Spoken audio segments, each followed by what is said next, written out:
साथ ही सुगम भी होनी चाहिए। भाषा ऐसी हो जो साधारण पाठक को भी समझ में आ जाए, ताकि वह विचारों को ठीक प्रकार से संप्रेषित कर सके।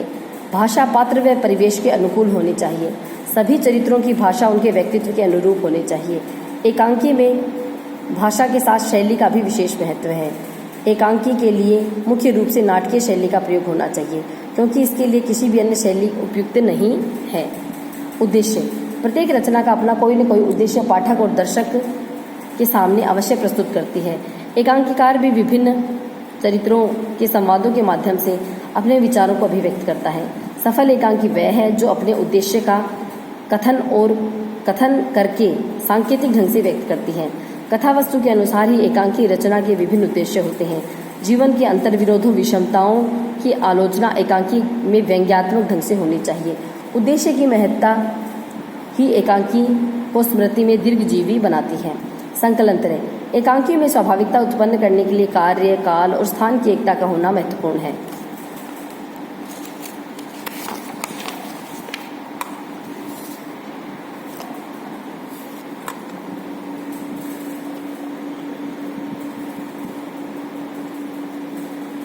एकांकी में संकलन तरह से तात्पर्य है एक ही कार्य, एक ही समय, एक ही स्थान पर होना चाहिए, जिसमें दर्शक उसकी पूर्ण अनुभूति कर सके।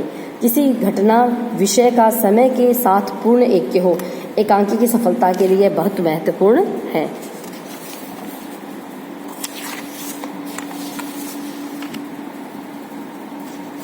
संकलन तरह ही किसी भी एकांकी की सफलता का मुख्य आधार होता है।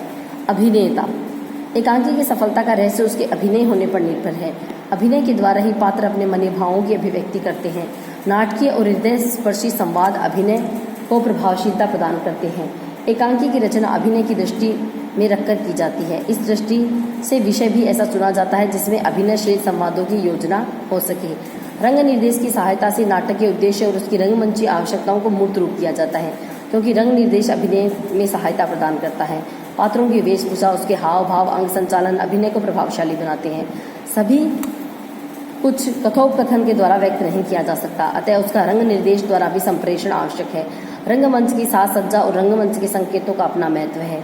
एकांकी की सफलता के लिए उसका अभिनय होना बहुत आवश्यक है। अगला तत्व है अंतर्द्वंद। हृदय में परस्पर विरोधी भावों का उत्पन्न होना अंतर्द्वंद कहलाता है।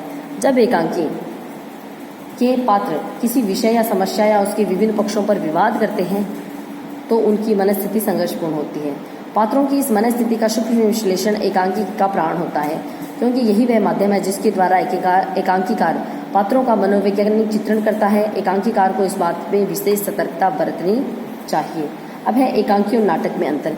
साधारणतः देखने पर नाटक और एकांकी को सामान्यतः एक ही मान लिया जाता है, लेकिन ऐसा नहीं है। नाटक और एकांकी में वही अंतर है जो उपन्यास और कहानी में होता है। इस प्रकार उपन्यास अपनी विस्तृत कथा और जीवन के विविध पक्षों के प्रदर्शन में महत्व प्राप्त करता है और कहानी अपनी सीमित अभिव्यक्ति में ही महत्ता को प्राप्त करती है। उसी प्रकार नाटक और एकांकी की भी स्थिति है, क्योंकि नाटक अपने सुदीर्घ व्यापार, विस्तृत कथा, पूर्ण चारित्रिक विकास आदि के कारण गौरव को प्राप्त करता है, जबकि एकांकी अपने लघु व्यापार, लघु कथा, लघु चारित्रिक संकेत द्वारा गौरव हासिल कर लेता है। इस प्रकार एकांकी की महत्ता अपनी लघुता में है, अपने सीमित कार्य व्यापार में, अपने सीमित चरित्र चित्रण में और अपनी संक्षिप्त विचार अभिव्यक्ति में है।